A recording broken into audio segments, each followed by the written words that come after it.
La répression policière et judiciaire devient en France un des traits essentiels de l'exercice du pouvoir, assimilant activistes, militants, terroristes ou délinquants et touchant tous les âges, toutes les classes sociales, tous les types de revendications.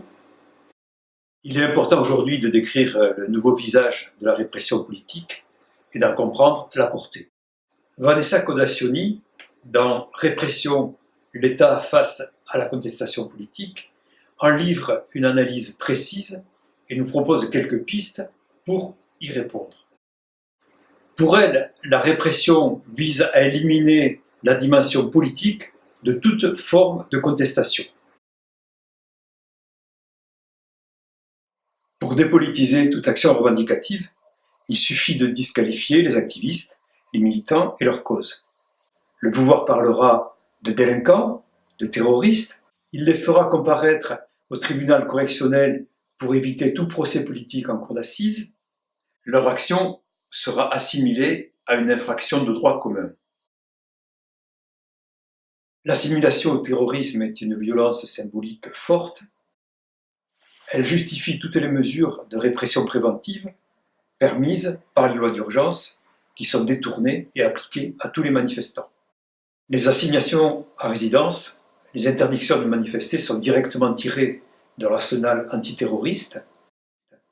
Le détournement des mesures de la loi d'urgence contre la contestation politique a été massif, près de 700 cas, anarchistes, écologistes, autonomes ou zadistes. Contre les gilets jaunes, les mesures de répression préventive ont cherché à neutraliser ce mouvement social inédit et populaire en multipliant les gardes à vue, les jugements sommaires et en infligeant de lourdes amendes financières. Comme la police, la justice a adapté ses méthodes, les mécanismes de comparution immédiate, une forme de justice expéditive, peu de temps pour préparer sa défense, des audiences qui atteignent rarement une demi-heure sont un moyen fort pour dépolitiser les procès.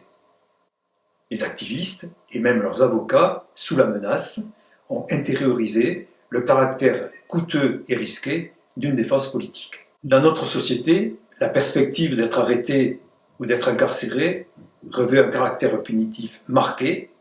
Trouver du travail avec un casier judiciaire ou après avoir été incarcéré devient de plus en plus difficile. Réprimés comme droit commun, assujettis aux lois contre les terroristes, les activistes n'ont jamais été autant niés dans leur statut de politique.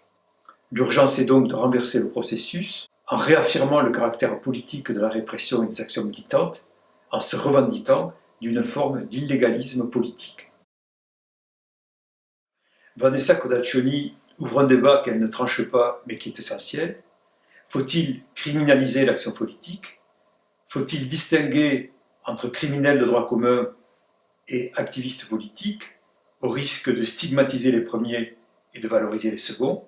Comment revendiquer le caractère politique des actes incriminés sans pour autant se démarquer des victimes quotidiennes de la répression que sont les classes populaires et en particulier les jeunes des groupes racisés? Faut-il réintroduire ou redéfinir la notion d'infraction politique, dont l'objet et les mobiles seraient différents de ceux des crimes et des délits relevables du droit commun?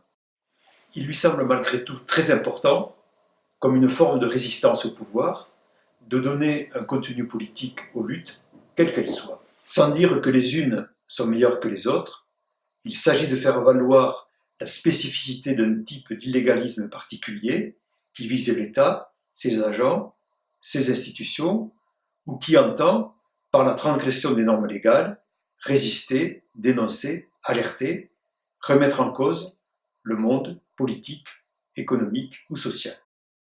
N'hésitez pas à lire ce livre, dense, éclairant, il interpelle, mais il est très pertinent par les temps qui courent.